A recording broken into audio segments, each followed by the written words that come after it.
2022년 4월 4일 월요일 하나님께서 우리에게 주신 말씀은 요한복음 15장 1절에서 17절입니다. 오늘 본문은 예수님께서 포도나무 비유로 교훈하고 계시는 것을 기록하고 있습니다. 오늘 말씀에서 알 수 있는 몇 가지 개념들을 한번 하나씩 정리해 봅시다. 1절과 2절이죠. 나는 참 포도나무요 내 아버지는 농부이시다. 내게 붙어 있으면서도 열매를 맺지 못하는 가지는 아버지께서 다 잘라버리시고 열매를 맺는 가지는 더 많은 열매를 맺게 하시려고 손질하신다. 성부와 성자의 구별입니다. 포도나무와 농부의 관계입니다. 성부 하나님께서 성자 하나님을 자라게 하십니다. 곧 성부께서 성자를 땅으로 보내어 사람들과 같은 모양으로 그의 인성을 다루십니다. 성부 하나님의 계획이죠. 그리고 2절에 이르러 가지가 등장합니다. 그런데 이 가지는 종류가 있지요. 성자께 붙어 있는 가지가 바로 종류입니다. 4절을 보시면 그렇지 않은 종류도 있음을 알 수 있습니다. 내 안에 머물러 있어라. 그리하면 나도 너희 안에 머물러 있겠다. 가지가 포도나무에 붙어 있지 아니하면 스스로 열매를 맺을 수 없는 것과 같이 너희도 내 안에 머물러 있지 아니하면 열매를 맺을 수 없다. 가지가 나무에 붙어 있지 아니하면 아무것도 할 수가 없습니다. 가지의 생존 조건은 우선적으로 나무에 붙어 있어야 합니다. 마찬가지입니다. 성도는 그리스도께 일단 붙어 있어야 합니다. 그래야 뭐라도 할 수 있는 것입니다. 그러므로 그리스도께 붙어 있지 아니한 자들은 성도가 아닙니다. 한편 2절을 보시면 예수님께서는 나무에 붙어 있으면서도 열매를 맺지 못하는 자를 말씀하고 계십니다. 그리고 그러한 가지는 하나님께서 잘라버리신다고 말씀하시죠. 이 말씀은 오늘날 교회에 있으면서도 그리스도께서 머리이신 그리스도의 몸인 교회에 붙어는 있으나 아무런 열매를 맺지 못하는 자들은 성도가 아니다라고 말씀하시는 선언입니다. 열매가 무엇을 말하는 것일까요? 바로 영적인 성장입니다. 거룩과 구별됨, 하나님과 교제하고자 하는 그 경건의 마음이 없는 자들은 성도가 아니라는 것입니다. 무서운 말씀이죠. 이어서 5절을 보시면 이렇게 될 수밖에 없는 강력한 원리가 나옵니다. 나는 포도나무요 너희는 가지다. 사람이 내 안에 머물러 있고 내가 그 안에 머물러 있으면 그는 많은 열매를 맺는다. 너희는 나를 떠나서는 아무것도 할 수 없다. 사람이 그리스도께 붙어 있다면 그것이 참으로 정말로 그것이 참이라면 그 사람은 성도이며 많은 열매를 맺을 수밖에 없다라고 말씀하고 계십니다. 투박한 말로 성도의 존재론적인 지위를 말씀하고 계십니다. 성도란 그리스도께 붙어 있는 것이며 그렇기 때문에 거룩으로 그 경건의 자리로 나아올 수밖에 없는 존재다라고 그리스도께서 교훈하고 계십니다. 그래서 거룩으로 나아가려고 하지 않는 자들은 모양만 성도일 뿐 진정으로 성도가 아니며 그들은 하나님께서 잘라버리신다라는 것이죠. 6절입니다. 사람이 내 안에 머물러 있지 아니하면 그는 쓸모없는 가지처럼 버림을 받아서 말라버린다.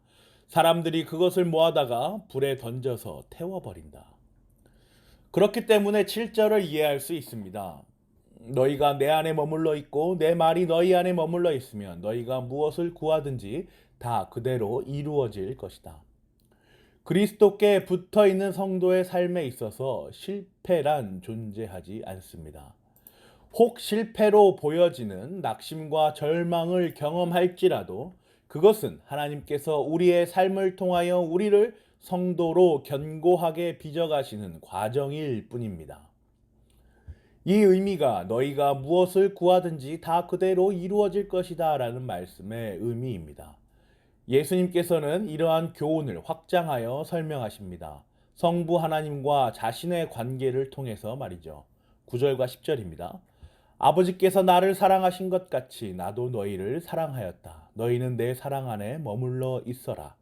너희가 내 계명을 지키면 내 사랑 안에 머물러 있을 것이다. 그것은 마치 내가 내 아버지의 계명을 지켜서 그 사랑 안에 머물러 있는 것과 같다. 성도가 그리스도께 붙어 있어 실패하지 않는 까닭은 바로 성자 하나님께서 성부 하나님께 붙어 계시기 때문입니다. 성부 하나님과 성자 하나님의 연합 때문입니다. 성부 하나님께서 성자 하나님을 사랑하십니다. 그리고 성자 하나님은 성부 하나님의 계명을 지킴으로 붙어 계시는 것이죠. 인성으로서 성자 하나님께서 아버지의 계명을 지켜 온전히 준행함으로 성부 하나님의 신성으로 나아갑니다. 이는 그리스도께서 자신의 핏값을 주고 사신 교회를 지극히 사랑하시며 그 교회가 그리스도의 가르침을 따라 거룩으로 나아감으로 그리스도께 붙어 있는 것과 같습니다. 11절과 12절입니다. 내가 너희에게 이러한 말을 한 것은 내 기쁨이 너희 안에 있게 하고 또 너희의 기쁨이 넘치게 하려는 것이다. 내 계명은 이것이다. 내가 너희를 사랑한 것과 같이 너희도 서로 사랑하여라. 예수 그리스도께서 이 말씀을 하시는 까닭은 우리가 성도가 갖는 그 기쁨을 알게 하시기 위함입니다. 거룩과 경건에 힘쓰는 영적인 성장을 위한 노력은 우리에게 참 기쁨이 무엇인지 알려줍니다. 그리고 그 기쁨은 사랑으로 나누어 갑니다. 성자 하나님을 향한 성부 하나님의 사랑, 성도를 향한 예수 그리스도의 사랑, 영적인 공동체 곧 교회를 향한 성도의 사랑, 이렇게 확장되어서 예수님께서 말씀하시는 것입니다. 13절과 15절입니다. 사람이 자기 친구를 위하여 자기 목숨을 내놓는 것보다 더 큰 사랑은 없다.